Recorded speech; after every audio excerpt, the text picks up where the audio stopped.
Mini episode 320 of the FDH Lounge is brought to you by the Pullins Group, delivering public affairs, consulting, and marketing services for small businesses trying to grow. Follow them on the web at pullinsgroup.com. The FDH Lounge. You want to schedule your life around it.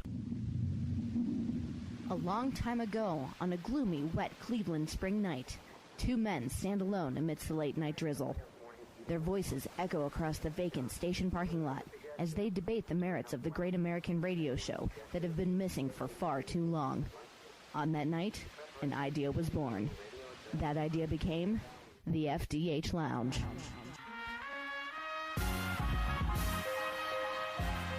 Welcome to the FDH Lounge. Welcome to mini episode number 320 of the FDH Lounge. This is FDH managing partner Rick Morris here with the first of our FDH Lounge series retrospectives of Breaking Bad. Today we're ranking the top 10 payoffs of the final 8-episode half season that just concluded.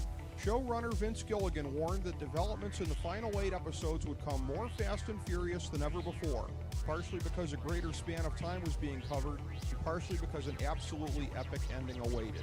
The payoffs had to be incredible to avoid being letdowns because we had waited the entire series to witness the revelation of secrets and the consequences unleashed on everyone by Walter White's initial decision to break bad, and they were incredible.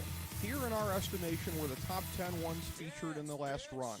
Number 10, Jesse learned in the only way possible, Walt's demented boasting, that his former meth-cooking partner allowed his first real love, Jane, to die. In a real sense, episode 5.14, Ozymandias, was the real finale of the series, with the last 2 episodes serving as a sort of secondary finale, because Ozymandias was the true explosion of consequences promised throughout the entire series. We had noted previously that Jesse could only ever find out about the circumstances of Jane's death directly from Walt, because there were no other witnesses, so it seemed unlikely that the truth would emerge. But the writers of the show, in all of their greatness, found a way for the story to emerge from Walt's lips, his shock and rage at the death of Hank, which he conveniently blamed on Jesse for cooperating with the DEA, and for putting Hank in the crossfire of Walt's contract on Jesse. It's very convoluted, but Walt believed it very strongly in that moment. It triggered his determination not only to have the Aryans finish off his former protege, but for Jesse to suffer even more by hearing about what many have called the biggest transformative moment on the journey from Walter White to Heisenberg. Number 9. Right before heading off on his last mission, Walt had a final conversation with Skyler in which he owned up to his selfishness, and more importantly, allowed for the bodies of Hank and Gomi to finally be found. Many critics have referred to this moment, which was one of the bigger surprises of the finale, as the true climax of Felina. Skyler set up the moment perfectly by telling Walt that she didn't want to hear one more plea about how he did everything for his family, only to have Walt cut loose with his biggest moment of self-awareness in the history of the show. One of the main angles of the series has been the struggle between family man Walt White and evil Empire overlord Heisenberg.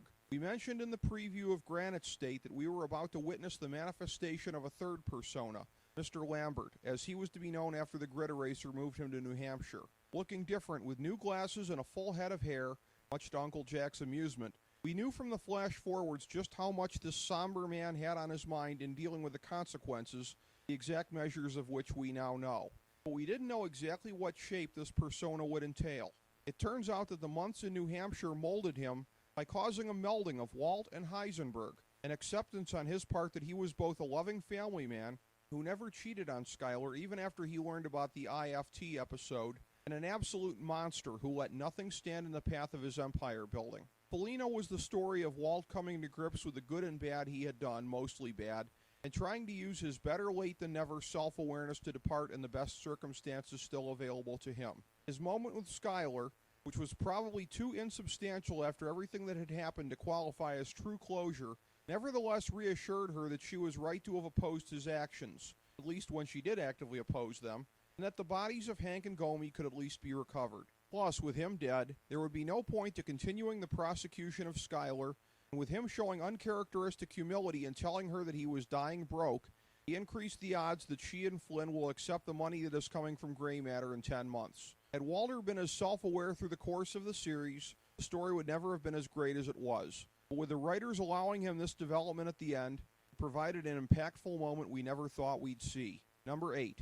Marie and Skylar had about as heart-rending a confrontation as you will ever see two sisters experience. The first Walt-Hank cards-on-the-table confrontation was more central to the overall story, but even that paled in comparison to the personal nature of this throwdown. We've seen Marie and Skylar go through numerous ups and downs with each other, coming out stronger at the other side, only to degenerate into their worst family crisis ever. When Hank told Marie off-camera that Walt was Heisenberg, and Marie immediately went to Skylar for confirmation, Mrs. Schrader started by assuming that her sister found out Walt's crimes relatively late in the game. Skylar's silent sobbing during Marie's questioning about the timeline dragged out in agonizing detail just how early the car wash co-owner knew of Walt's secret life. Marie's anger crystallized into one of the most brutal slaps in TV history when she shockingly realized that Skylar had paid Hank's medical bills with drug money and that Hank had been shot by pursuing a meth world investigation that led straight to Walt. Subsequently, Skylar's refusal to turn Walt in and her complicity in Walt's blackmail tape framing Hank as the real mastermind only made matters worse between the two. But in what turned out to be a short-lived moment of triumph for the Schrader family, when Marie believed that Walt was being frog-marched into custody, she successfully insisted that Skylar come clean to her son, which she did. Even with Hank's murder, for which Marie blamed Walt, the sisters have begun a path of at least tentative reconciliation, as the finale indicated, since they are bonded now by tragedy, and now both widowed by it. Number 7. Walt had a final redemptive moment at the very end with Jesse. We'd seen wedges driven between the teacher and pupil in past seasons, most notably when Jesse beat up Walt when Gus successfully broke up their association, however temporarily. But the final run of episodes saw the two become mortal enemies, starting with Jesse's guilt-ridden mental breakdown about receiving his blood money, progressing through his discovery that Walt poisoned Brock, then moving through his attempt to burn down the White household and to cooperate with Hank. The progression of these moves convinced Walt to listen to Skylar and Saul and to have Jesse eliminated. The awful events at Tahajali only added to the mutual hatred, as Walt kept his contract on Jesse and taunted him about Jane. We had speculated going into climactic Osmandia's episode that there might perhaps be circumstances to put Walt and Jesse back on the same page in some form or fashion.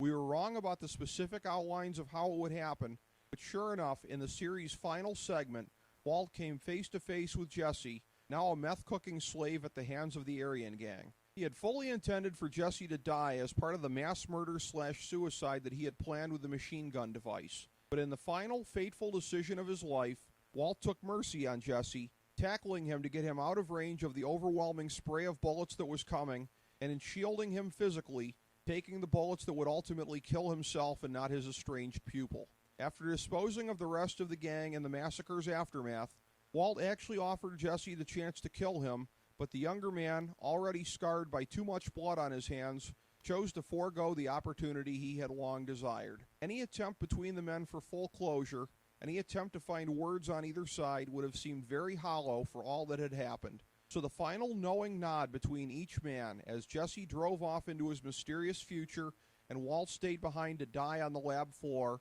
was the best possible way to tie up what had been a very complicated relationship from the start. Number 6. Walt avenged Hank's death at the hands of the meth Nazis. Think about that for a second. The climactic moment of the series finale, the one promised in the flash forwards, doesn't even make the top 5 on our list. It's a measure of how much action and resolution was packed into the final run of episodes that Walt's final act, the one that he spent the most time planning in the 2-year real-time course of events, was outpaced by other developments. The contraption that he fashioned in the car trunk with the machine gun set to pop up and spray back and forth when the trunk was released was one of Heisenberg's greatest plans. A mass murder scene on par with Gus's shocking elimination of Don Eladio and the cartel leadership.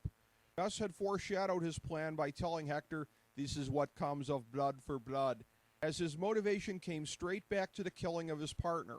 In similar fashion, the aftermath of the show's biggest event, the killing of Hank, saw Walt go on a path that would lead to the avenging of Hank's blood. It was a logical climax to the developments of the final season, even as earlier resolutions to other issues loom larger in the overall review of the show's history. Number 5.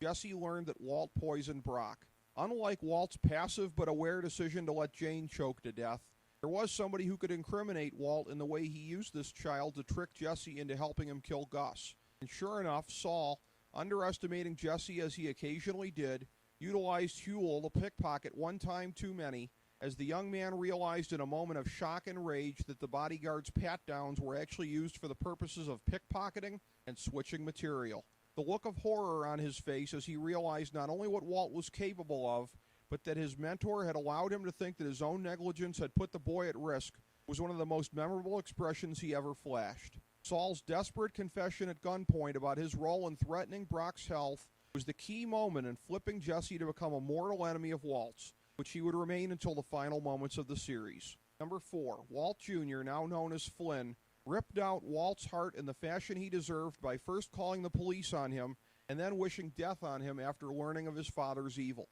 As we noted previously, the combination of masterful writing, direction, and Bryan Cranston's acting made this moment pop like few others on the series. Anyone with any kind of moral compass was surely rooting for Walt to get his in the final half season of the series. Whether he was captured by Hank or killed, he had to pay for his crimes. But after he eluded Hank's grasp once and for all, and before he met his maker in the finale, Walt had a moment that actually made you feel something for him, because the worst fate that most of us could imagine would actually be to earn the hatred of your own flesh and blood.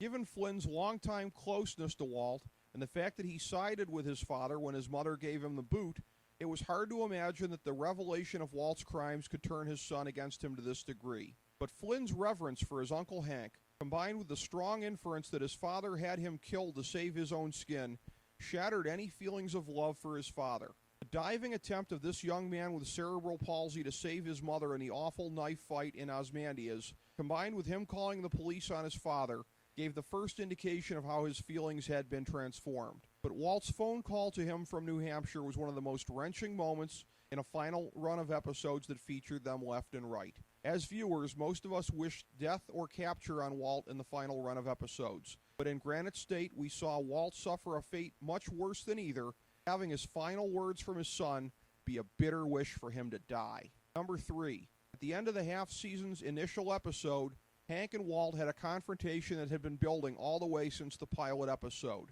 With only 8 episodes to tell the rest of the story, developments were at a much more concentrated pace. This showdown would have taken at least 3 or 4 episodes to materialize, if not longer, in an earlier stretch of the show. But Vince Gilligan truly shocked us by closing this episode with the clash, the same one that opened with the aftermath of Hank's realization on the toilet that Walt was Heisenberg.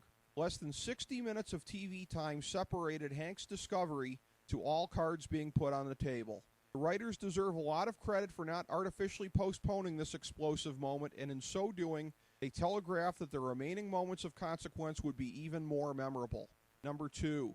Hank got his moment of vindication from Walt, albeit too late to save his own life. Some critics have pointed out the alternate endings to the show that were embedded in it, the points at which Vince Gilligan and company could have ended the story, but chose to keep going. In a meta sense, these decisions by the writers mirror the points at which Walt could have walked away from meth cooking but chose to keep going. They include Walt's ride in the Grid Erasers van at the end of Ozymandias, Walt being left in the cabin in New Hampshire, or Walt struggling in vain to get that car started in the snow of New Hampshire. But the most heartbreaking of all alternate ending scenarios is this one, the happy ending that was teased but never achieved. As Walt traveled down his path of becoming a monstrous meth overlord, Hank's parallel journey from being a jokey, overgrown frat boy to substantive and courageous law enforcement hero was unfolding as well. For most viewers, the most satisfying ending to the program on a purely emotional level would be to see Hank catch his great white whale, to see him put Heisenberg away, especially after he felt the betrayal of learning his true identity. We wanted to see Hank's moment of triumph over Walt, and we got to see him share it by phone with Marie, in a moment that was both wonderful because of the victory that they both needed so badly, and horrifying because we knew it would be broken up in devastating fashion. If you stop watching at that point and choose to believe that the off-screen aftermath would include Asac Schrader's moment of public vindication and Walt's consequences behind bars, then Breaking Bad would wrap with as close to a happy ending as was still possible at this point. Then again, that's not the show we were watching all along. Number 1, Hank's blood ended up on Walt's hands. Harsh consequences that were promised for the entire run of the series came home to roost in horrific fashion. The show was predicated on the theory that Walt's initial decision to break bad created a universe of reactions to that development. Time and time again, through a mixture of cunning and often sheer dumb luck, Walt evaded death or capture. Every time that he did, though, you could feel the stakes continuing to build. First half of Season 5, when he was truly building his meth empire, Walt's moments of true peril were few and far between, but his clumsy decision to leave his Leaves of Grass book in the John at the end of the half-season started the downward spiral that led inevitably to the tragedy at Tahajali. It's true that Walt was allowed to leave the scene by Uncle Jack's gang after having been arrested by Hank, validating Jesse's earlier assertion to Hank that Walt is smarter and, more importantly, luckier than anyone else. But in the key moment of pleading for Hank's life, it was the trademark Walter White luck that deserted him when he needed it the most. He was trying to square the circle in a manner that was impossible, as Hank was not going to agree to any deal with the Aryans after witnessing Gomey's demise, and Uncle Jack wasn't going to tolerate any loose ends with the DEA. Hank's death, which came in heroic, stoic fashion as you knew would be the case if it happened, combined with all of the shocking reactions in the aftermath to make Ozymandias the true centerpiece of the series. The brutal moments in the desert were the grim payoff that had been threatened for so long, and they set the tone for a finale that had a relatively low ceiling on how good anything could ever be for any of the key characters ever again. We'll have more series review of Breaking Bad on the program in the near future. Thank you for tuning in to FDH Lounge Mini Episode 320. As we bring the show to a close, we would like to extend our deepest gratitude to NBC, CBS, ABC, Fox, all Clear Channel affiliates, TNT, TBS, USA, UPN, Deadspin.com, YouTube.com, YTMND.com, MySpace.com, various blogs, Fox News, CNN, CNBC, MSNBC, IamBoard.com, Billboard.com, Google.com, ESPN, ESPN2, ESPN News, ESPN Classic, NBA TV, NFL Network, Sports Time Ohio, Athlon Magazine, Comedy Central, Cartoon Network, The Boomerang Channel, QVC, BET, The Spice Channel, Steno Notebooks, Manwich, Papermate Office Supplies, waitresses, strippers, bartenders, garbage men, janitors, microwave popcorn, the writers of The Office, Scrubs, Entourage, My Name is Earl, Oz, Metalocalypse and the Boondocks, Aquafina, and the periodic table of elements.